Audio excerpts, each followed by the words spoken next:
Aubrey will provide an update on two categories of consumer wipes. Wipes marketed as flushable and other types of wipes like baby wipes, surface, hand, facial, etc. For both product categories, she'll share how the products themselves have changed over the last 10 years, how packaging and marketing for each categories are improving, recent legislation around the country, good and bad, whether consumer behavior has improved, and where there's plenty of room for improvement. Aubrey is a self-described water nerd. I didn't make that up, she did. She's passionate about supporting municipalities and businesses in their effort to comply with stormwater and wastewater regulations. Aubrey is a professional engineer registered in Maine and is active in the local and regional water quality organizations. She has picked through the sewage of the largest cities in the United States looking at wipes, but otherwise she's totally normal. Thanks for the comic relief. Here you go, Aubrey.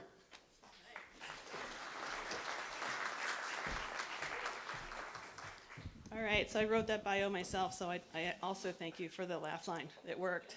It doesn't always work. So yeah, this is a gross topic, and this is why I'm after lunch and not before lunch, so you're still able to enjoy the delicious food here. Yeah, we're going to talk about poop today. I, honest to God, do pick through sewage. I pick through the sewage of New York City and Washington and Los Angeles, all over Orange County and lots of other places.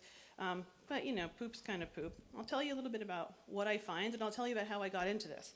So while I am going into the introduction here, I'll tell you again like how I got into this. My lovely assistant is going to be handing some things out to your tables, and I can say that because he's my husband. So it's not, I'm not going to get like sued for harassment. He's a good sport. I told him this was going to be a vacation day where we were going to go do brewery tastings. Yeah, and we still will, but he has to like earn it by helping carry my stuff and hand out products. So he's going to be handing out some things to each of your tables. And those items are for one of the two hands-on activities that we're going to be doing today. So do me a favor and leave them alone until I tell you to get them out. You might get 2 different bags. You might get 4 different bags. He'll decide. He's the boss of deciding what bags you get, okay?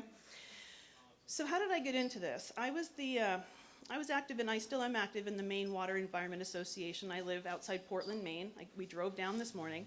And back when I was really getting involved in the association, I realized that my slide is not working. Oh, how could you? So I realized that maybe like around 2007 or so, that all these operators in the Maine Water Environment Association were talking about rags. And at first I thought they meant like fabrics, you know, wipes and like literally like cloth rags. And then they're like, no, it's all these wipes that are ending up in our pump stations, that are ending up in our, in you know, all over our bar racks, and it's a pain in the ass, you know. It's costing us a lot of money to dispose of these things. It's costing us extra labor and time to preventatively flush sewers. A lot of these utilities that I've worked with since then spend a lot of money to put vibration sensors on some of their bigger pump stations so that they could kind of get a sense of when the pump was starting to vibrate more outside spec, and they could get a heads up for when it was, you know, going to start clogging. And you know, it was a real challenge. So I thought, this is easy. I can fix this. All we have to do is explain to these wipes manufacturers why they need to stop saying the word flushable, and we're going to be good. Well, I was so naive. Okay, this was again 2007 or so, 15 years later, and we finally have some major progress on this. There were a lot of things I didn't understand, and I hope to share some of that information with you today so you can better describe what you're seeing and better target public education and outreach that you're doing in your service areas. So what are we going to talk about today? Oh my gosh, what is this? Breaking news, sort of breaking news.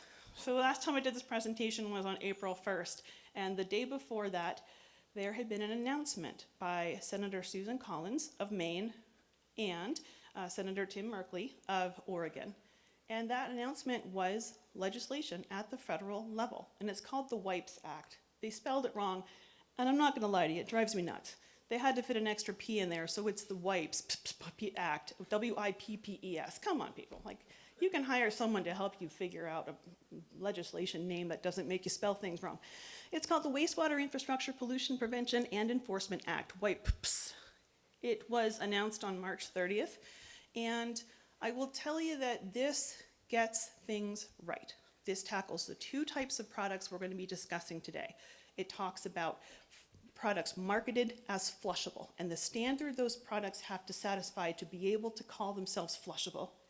And it also tackles products that are not marketed as flushable. They wouldn't pass the flushability standard. They don't care to. They're designed to have permanent wet strength.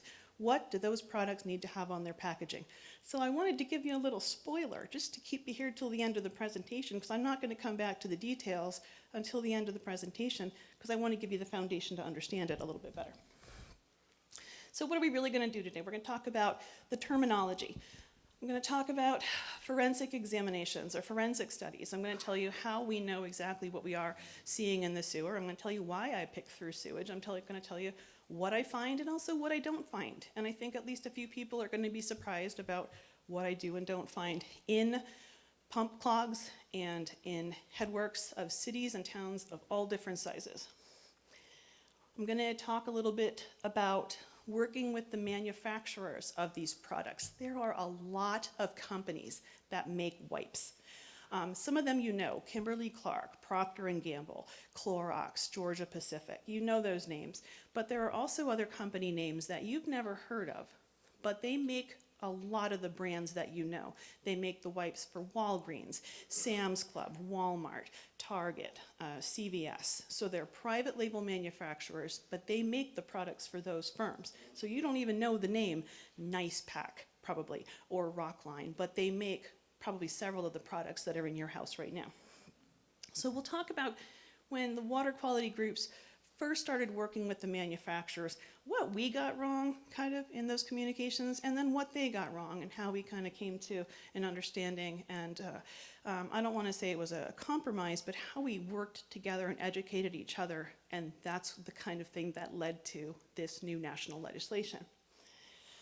I will talk about marketing a little bit, and I'm going to, the second handout for today is about, I'll be sharing with you lots of different wipes packages. Well, I won't, but my husband, that's his second job. He has to walk around and hand out packs of wipes. And I'll tell you what I look for on those packages, and maybe you will start to look at wipes in your own house and on store shelves a little bit differently too. So we'll talk about how these materials are packaged and marketed and what terms are on there and what terms are sometimes missing. We'll talk about the legislation, and then I'll talk about litigation efforts. So I'm going to mention a couple acronyms a few times today. WEF, everybody in this room probably knows, Water Environment Federation.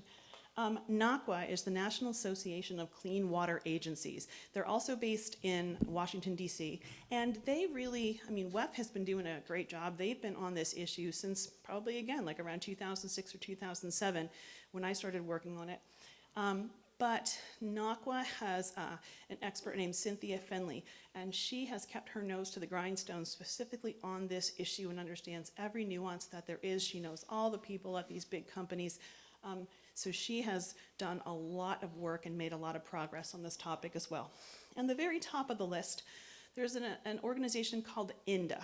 Now, this is the French translation of Association of the Nonwoven Fabrics Industries. There's a lot of different kinds of non-woven fabrics. The fabrics that we're talking about today, these substrates, whether it's a baby wipe substrate or a flushable wipe substrate, they're usually manufactured with high-pressure water jets that weave different fibers together, or air needles that push different fibers together. Sometimes they have binders that help them stay together. Sometimes they're heated to kind of fuse the wipes, the different fibers together a little bit. So INDA represents a lot of different types of manufacturers of a lot of different kinds of wipes, both marketed as flushable and not marketed as flushable. And again, this includes companies you know and companies you don't know. So those are some acronyms that I'm probably going to throw out today. And, oh, here we go. All right. So here's kind of why I got into this. I feel like I may have missed no, I didn't miss a slide. So we have seen, all of you have seen, probably lots of you have done outreach in the last couple of years articles in your local paper, brochures in your sewer bill, your bill stuffers, about flushable wipes. Flushable wipes causing major clogs, clogging the system, feud over flushable wipes. Are flushable wipes really flushable? Don't believe the label flushable. And in fact, this is not just here, this is around the country. This is, I know it's hard to see, you can tell it's the US. This is a Google Earth layer that I kept updated until 2015. I stopped doing it in 2015 because I said, this is, first of all, it's ridiculous. This is a dumb thing to do with your spare time. You know, there's a lot of other things that I could be doing rather than keeping a Google Earth layer of, you know, articles. I mean, I'm a nerd, but I'm not that big a nerd. And also the map was kind of getting clogged. I heard someone say, yes, you are. I'm gonna find you. The map was kind of getting busy anyway. These are all towns or utilities or municipalities that at some point had to do education and outreach amongst their users, their systems about wipes in the sewer, okay? I stopped keeping this up to date in 2015, and look at all those thumbtacks that are on there. This is ubiquitous.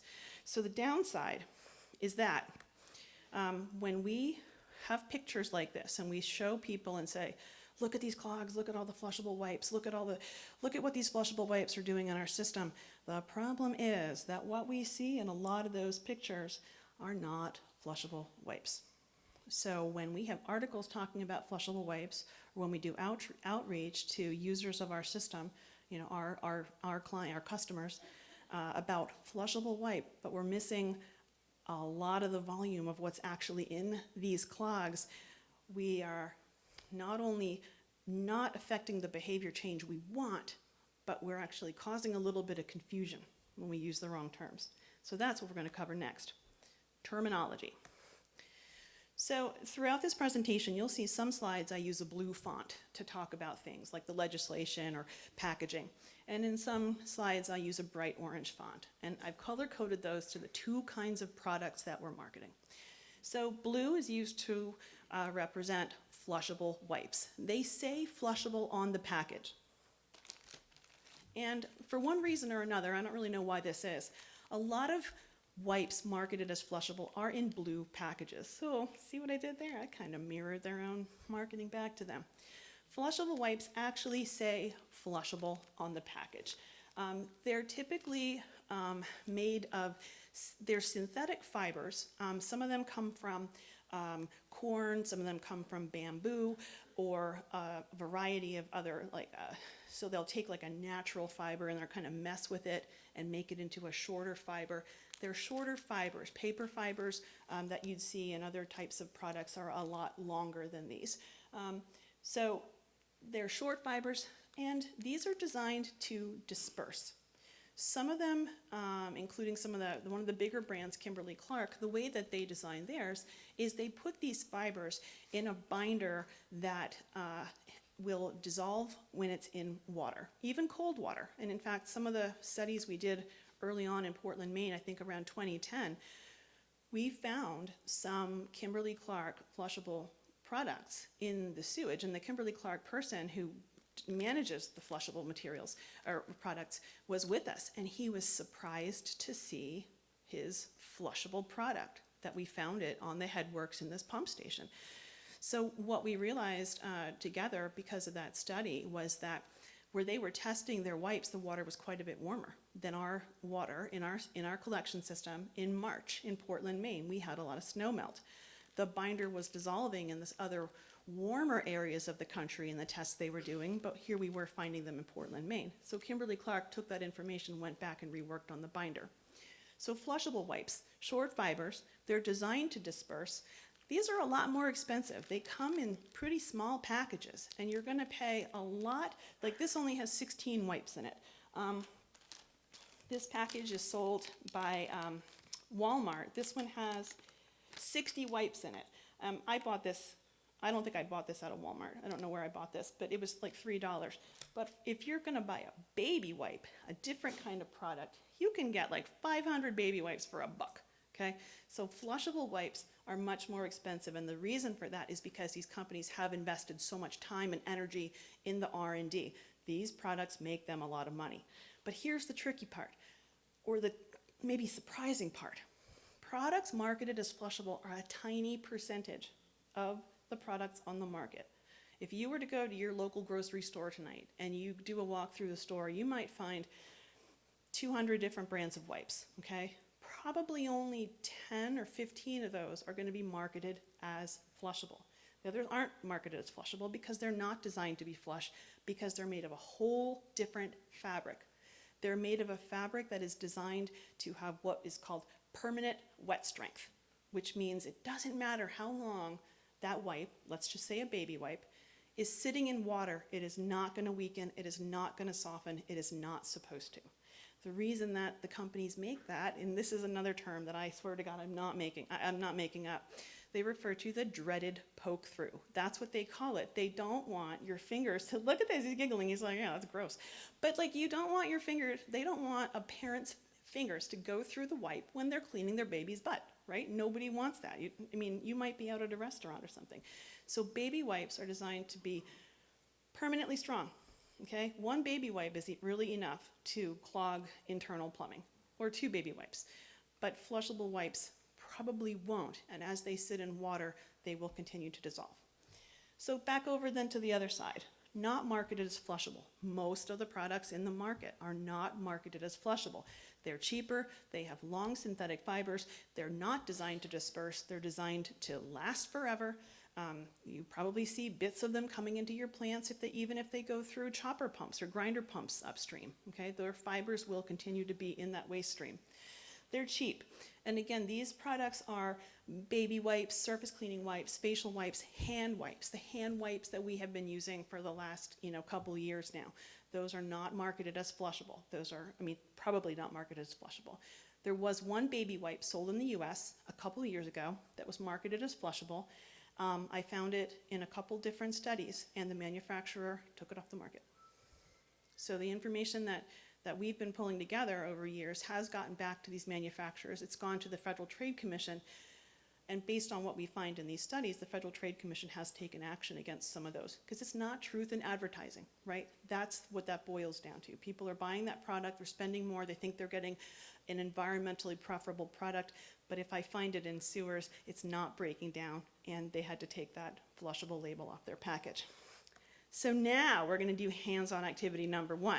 So what I'd like you to do is you can divvy up this task. You should have gotten a couple different bags on your table. So pick 2, 3 people at your table and open up those bags. And I want you to take the wipe out, and don't be grossed out if some of them are wet, okay? They're not used wipes. None of these are used wipes, all right?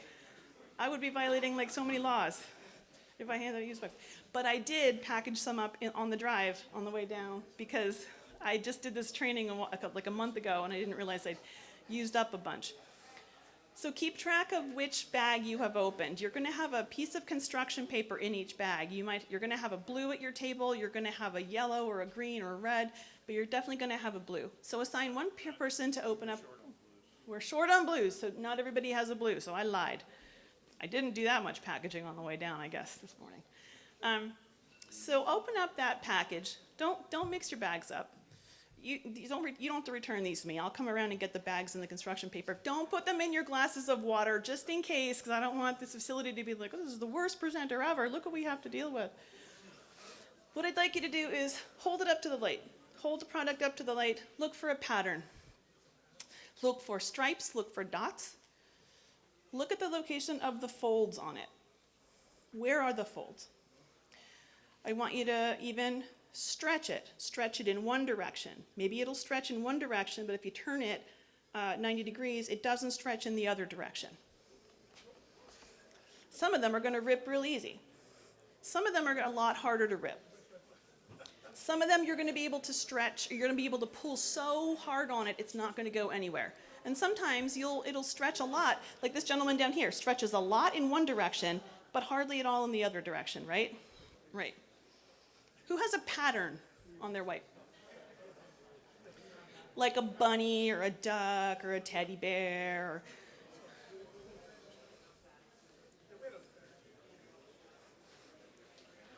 I love this. This is awesome. This is so much good discussion.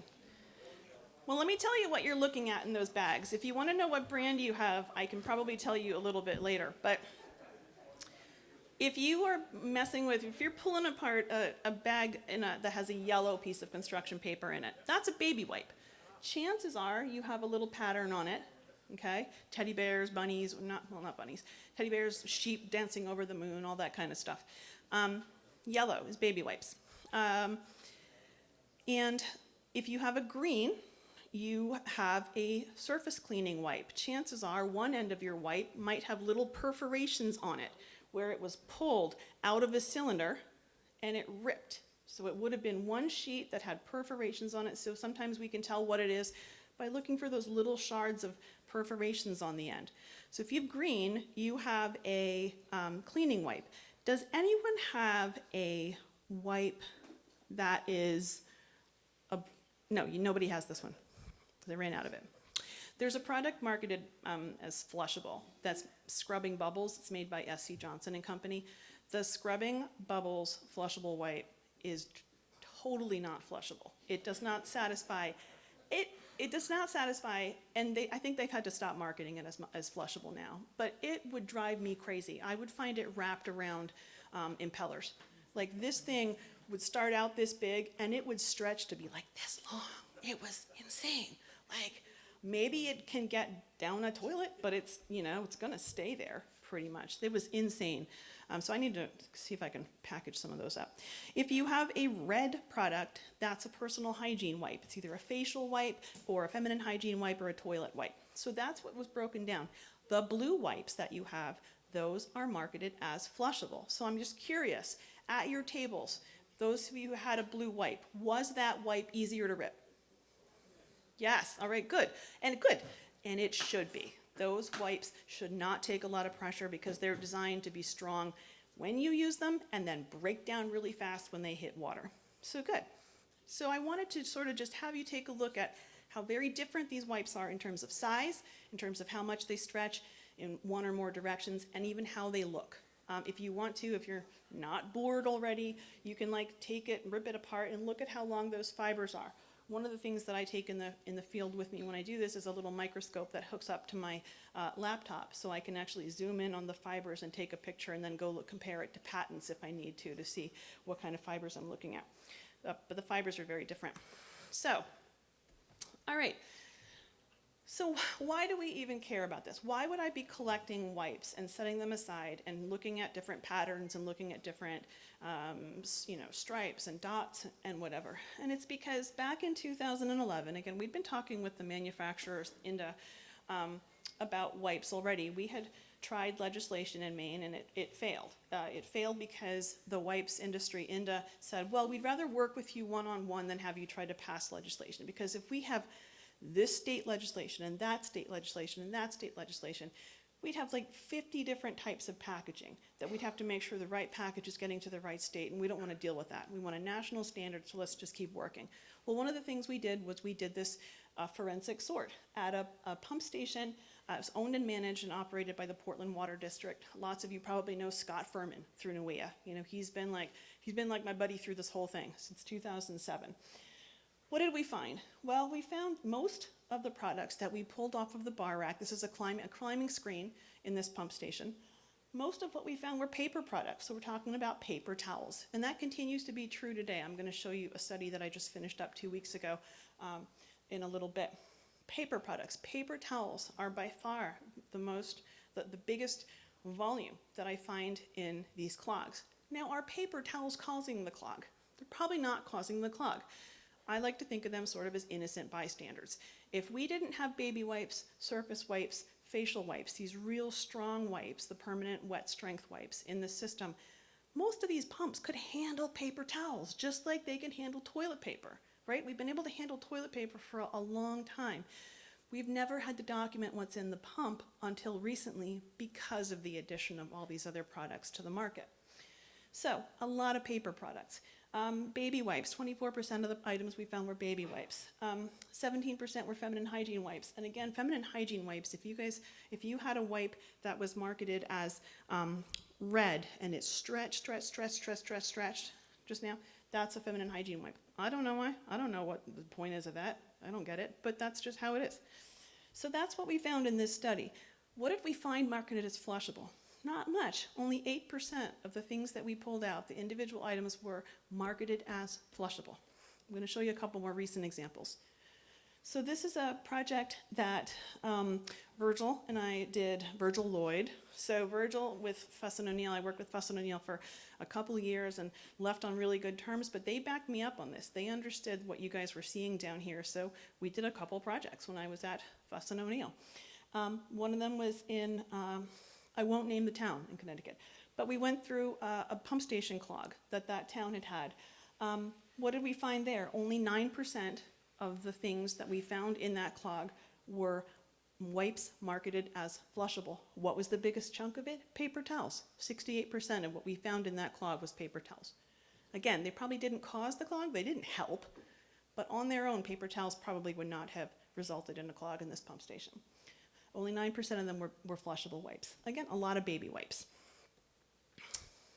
Also with Fuss & O'Neill, we did a study for New York City. We went to their Wards Island treatment plant, which is absolutely a monster, and picked through 2 different samples. One sample came from a pump station in the Bronx that had flow that came from the Bronx. And the other sample that we picked through came from, it had wastewater from Manhattan and the Bronx, okay? And we did see a little bit of a difference in the two, but not enough to be statistically significant, because really you're taking like a 5-gallon bucket.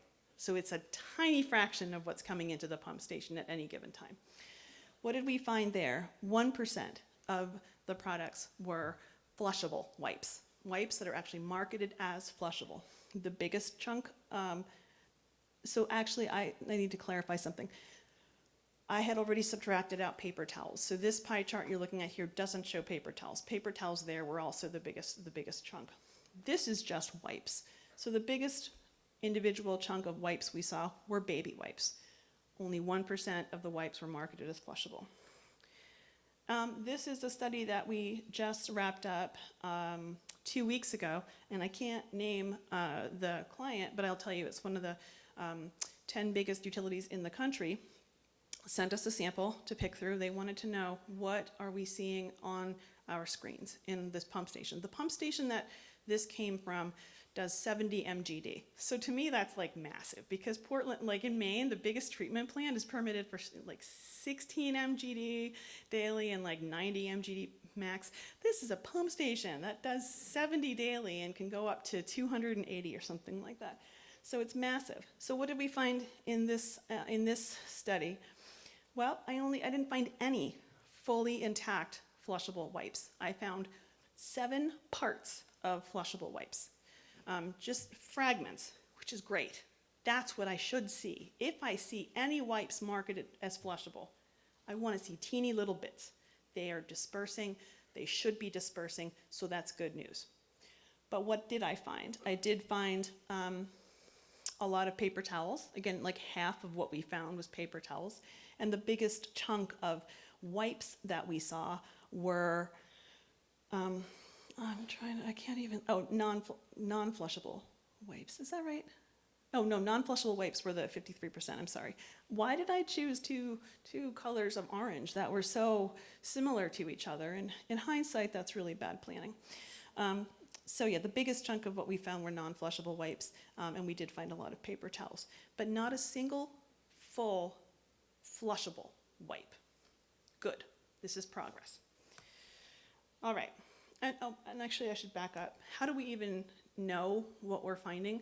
And this is, again, like, you know, you've met my husband, Job, and it's good that I married a man named Job, because he has to have a lot of patience with me. I had several hundred, probably like 300 wipes that I've been buying over the last couple of years, and that's a fraction of what's for sale. And what I've done with them is I've made a reference sample of each one of them. So when I go in the field, I take 264 different reference samples with me, so I can see the dimensions of the wipe, I can see the pattern. I have one laminated, and I have one in a baggie that I can pull apart if I want to compare what I find to this one and see how they rip. So that's how we know what we're finding down to the brand. I take a huge amount of reference wipes with me in the field, and sometimes it's the pattern, sometimes it's the size, sometimes it's the color, sometimes it's how thick it is. That's how I tell exactly what I'm looking at with the non-flushable wipes. And that's what we're doing in this picture here too. We have started separating what we're seeing based on the patterns and the sizes. And you're welcome to come up and flip through those if you want to later. All right, so I told you, this has been a long slog. How am I doing time-wise? Okay, and this goes until what time? 2:45. All right, I'm going to talk faster. Man, I'm only like a third of the way through. Darn it, okay. All right, so challenges that we had in the beginning, again, back in 2006. Some of the things that the manufacturers were saying is, we can't do anything about this. We're an industry association. We can't require our members to do anything. You've heard this before probably in other examples or other issues. And then they're saying that, well, the big brands, the big name brands, well, they've got the right logos on their package. We can't do anything about these little tiny brands that come in from Turkey and Korea and are sold in like the dollar store. We're not going to focus energy on those. We can only control or talk to or encourage our big manufacturers to do the right thing. Or they're saying the problem's not wipes, it's paper towels. Paper towels are the problem. So, the industry association really had a lot of challenges at working with us at first. They said, you're asking us to do something we just can't do. What were we doing wrong on the water quality group side or the wastewater side? Well, we're using the wrong terminology. Think about all those headlines I showed you early in the presentation. We were doing tons and tons of outreach about this, but we're calling everything flushable wipes. So the wipes manufacturers are frustrated because we are essentially slandering a small portion of their products, right? A small portion of what they have for sale. And they're getting frustrated that they're seeing a reduction in purchases of other kinds of products. So they're saying, you're not even using the right the right terminology. They're saying, we can't make anybody comply with this. We are just, we realize that these states or even the association, they're coming up with flushability guidelines, but they were just that. They were just guidelines. They were not requirements. They were not standards.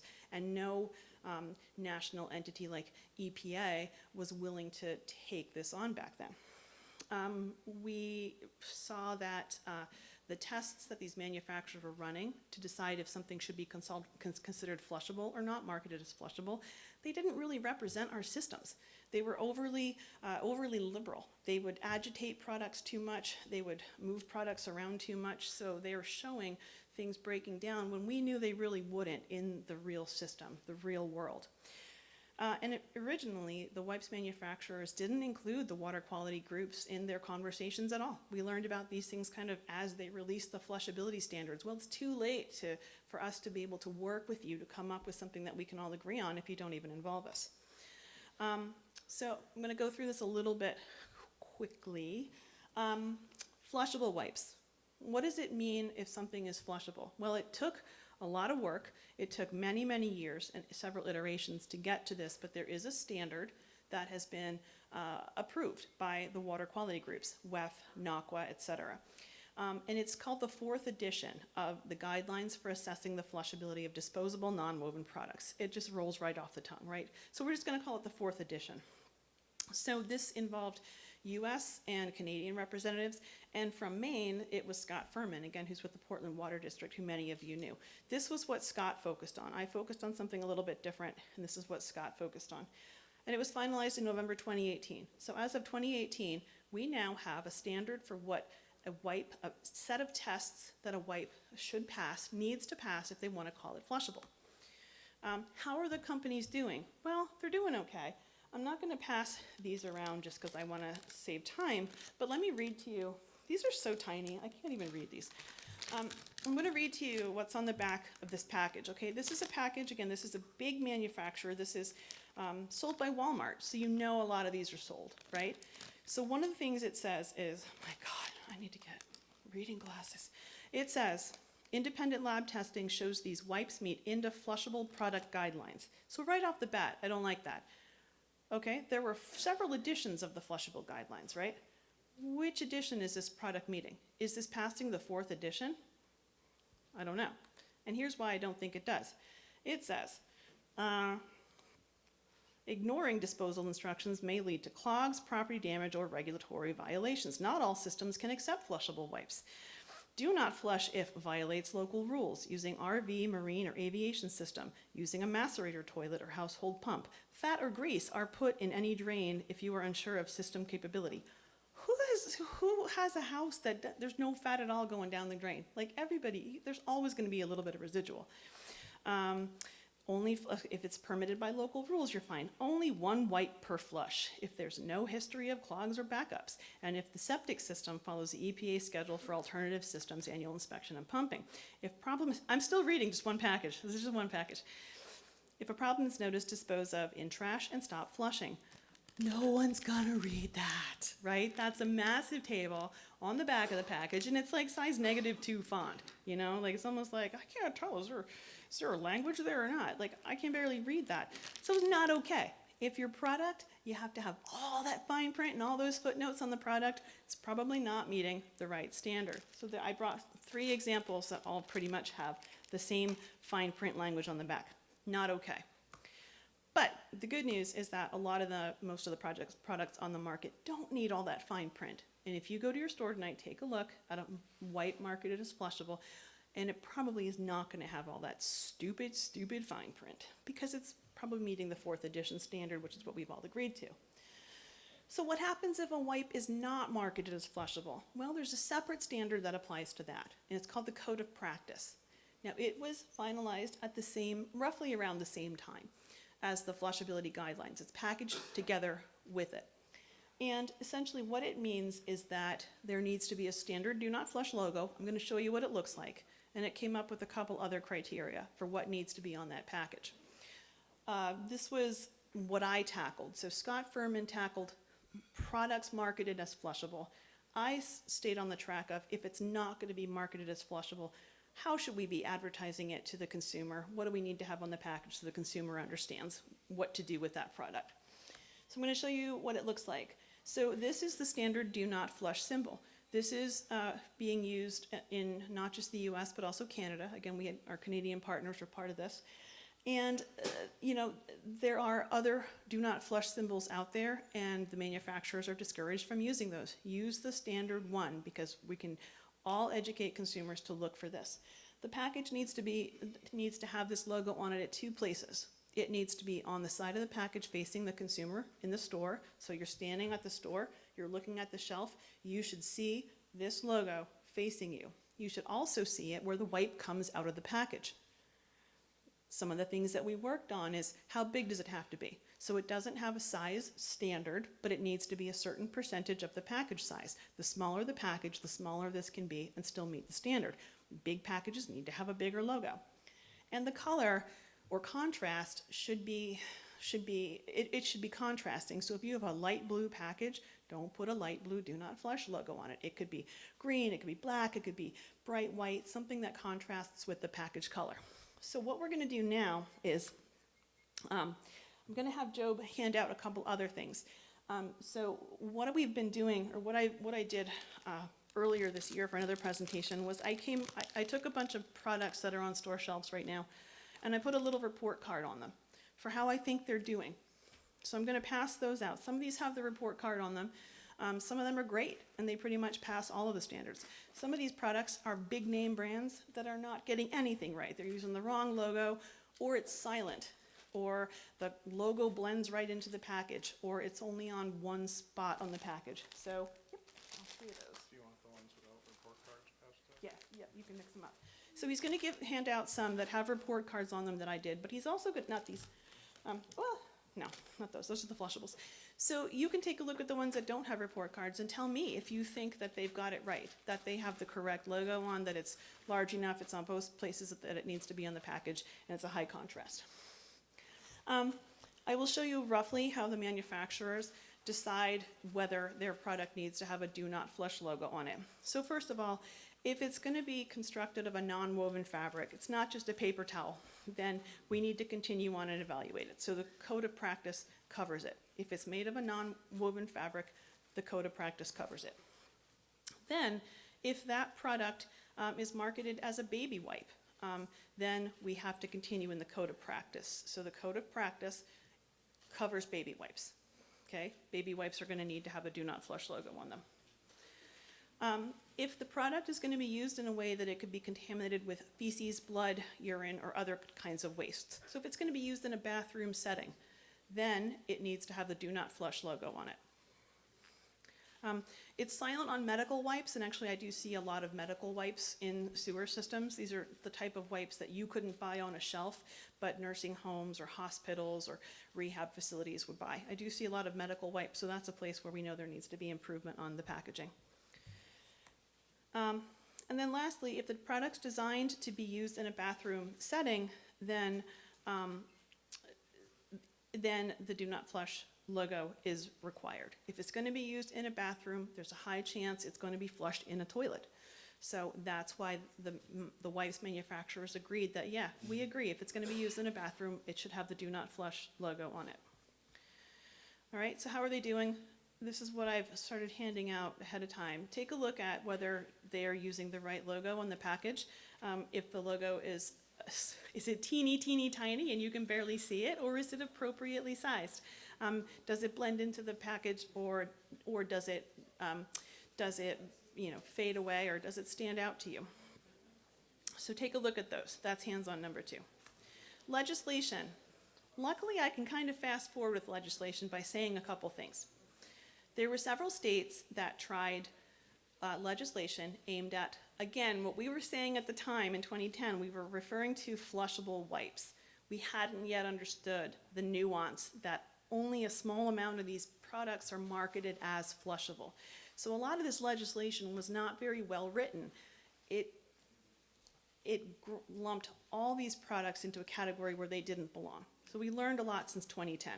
California, New Jersey, Maine, all tried legislation about flushable wipes, and they all failed. The wipes manufacturer said, we're going to work with you instead of supporting this legislation. Massachusetts tried it last year, 2021, and the challenge with doing this is that if the legislation doesn't cover what happens if a product can't be called flushable, if it just tackles the word flushable but doesn't say, and here's what we expect you to do if it doesn't pass the flushable standard, then it isn't going to be as effective. So the Massachusetts, I think that's actually still in the session. I'm not really sure about that. But it didn't quite get everything right. With respect to other kinds of wipes, some states said, all right, we are going to accept this flushable standard you guys, we've all agreed on in 2018, and here's what we want you to do if it's not marketed as flushable. A couple of these failed, and a couple of these are ongoing as well. So they kind of got it better in that they tackled the flushable products and the products that are not marketed as flushable and should have a do not flush clearly on them with the standard logo.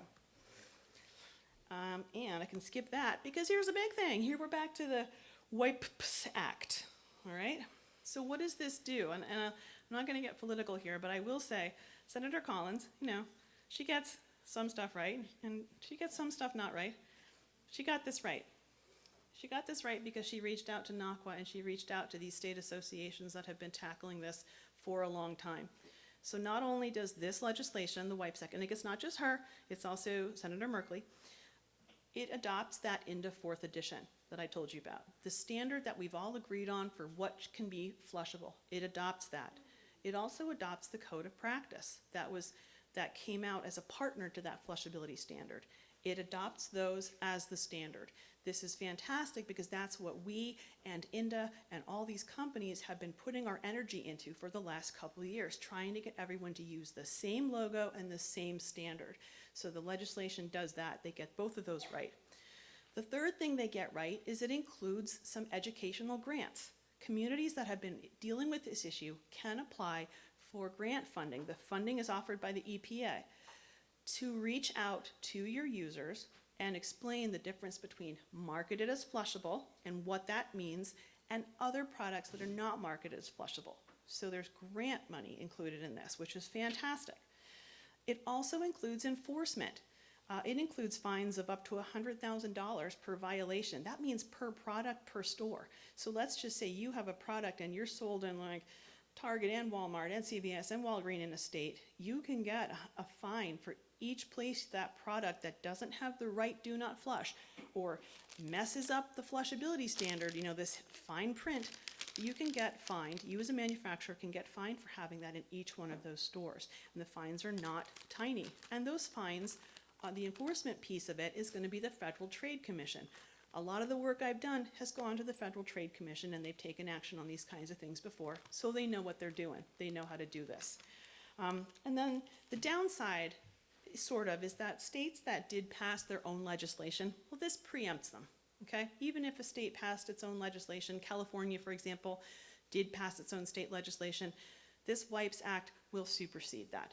But I think it's still a step in the right direction because this bill has bipartisan support.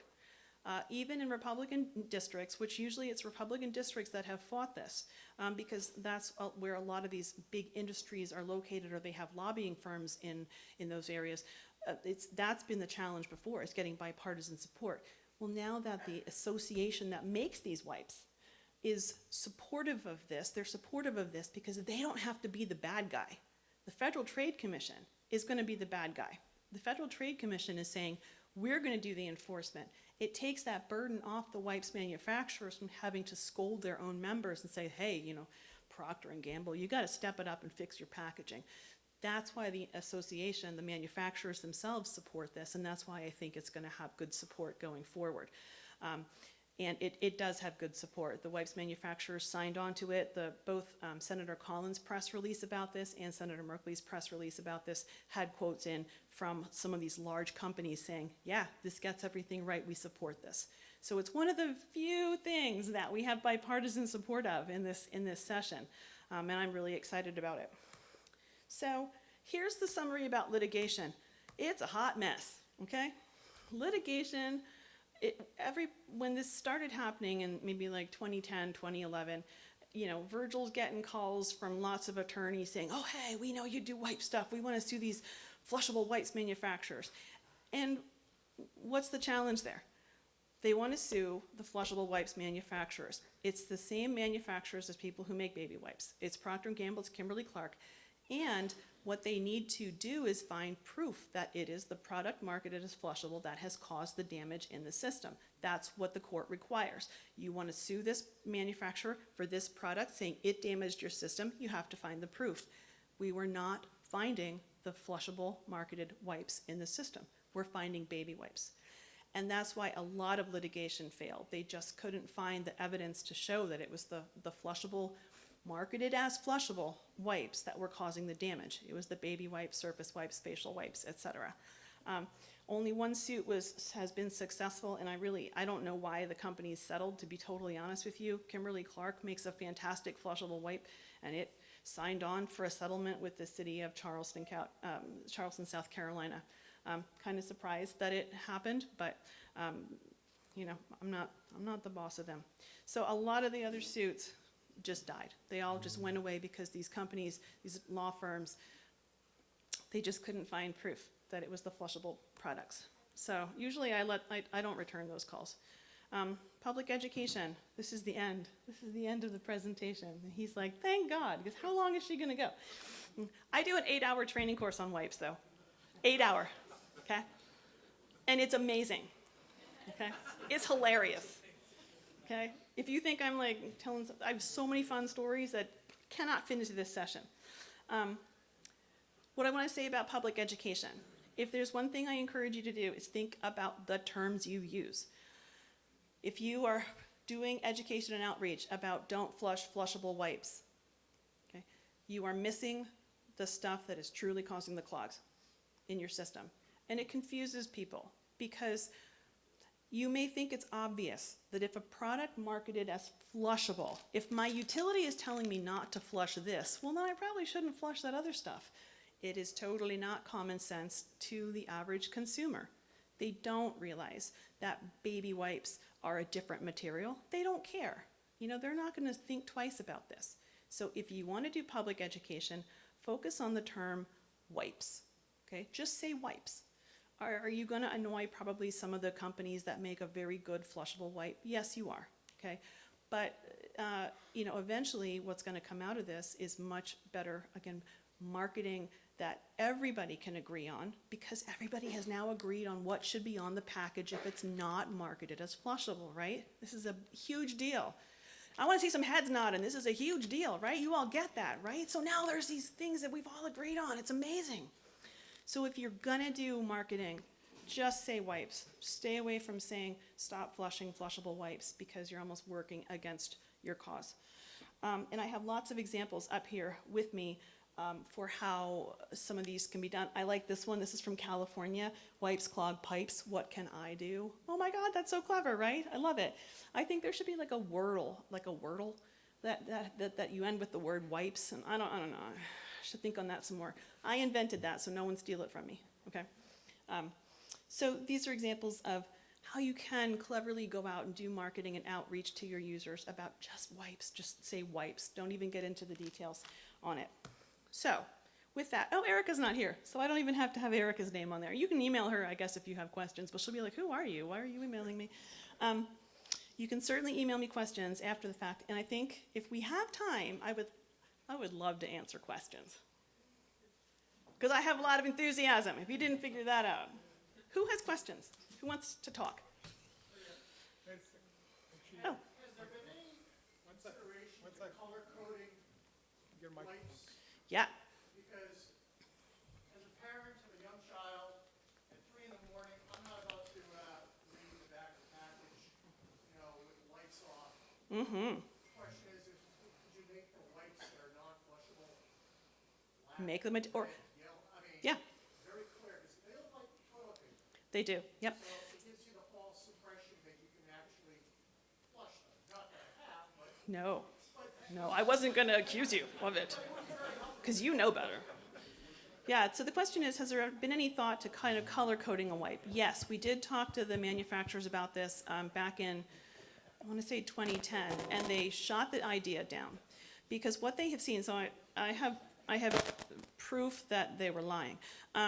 They said if we put, like, for example, we had said, put like a blue line, put like a strip of blue through the wipe if it's truly flushable. And then we can get behind you on that. Once we agree on the standard and you put the blue in there, and they said, absolutely not. People do not want to use a wipe that has color in it. Like, nobody will buy that wipe because they think it's dirty. They think it's been used. They think something's wrong with it. And we're like, we don't really buy that. And here I have a Lysol dual action citrus scented surface cleaning wipe. That's full of purple fibers that kind of look like amoeba. So like here we had a manufacturer saying, absolutely not. We can't color code these wipes at all. There's nothing we can do. They fought back against that, and yet they are using colorful fibers in other products. So yes, we did talk about it, and I'm not saying that couldn't die. Like, that definitely could come back now that we do have a standard that everybody agrees on. I could see that developing going forward. But initially, they were reluctant because they said customers want the wipes to be pristine, white, and clean. That's what they want to see. It's an excellent question. I've never had that question.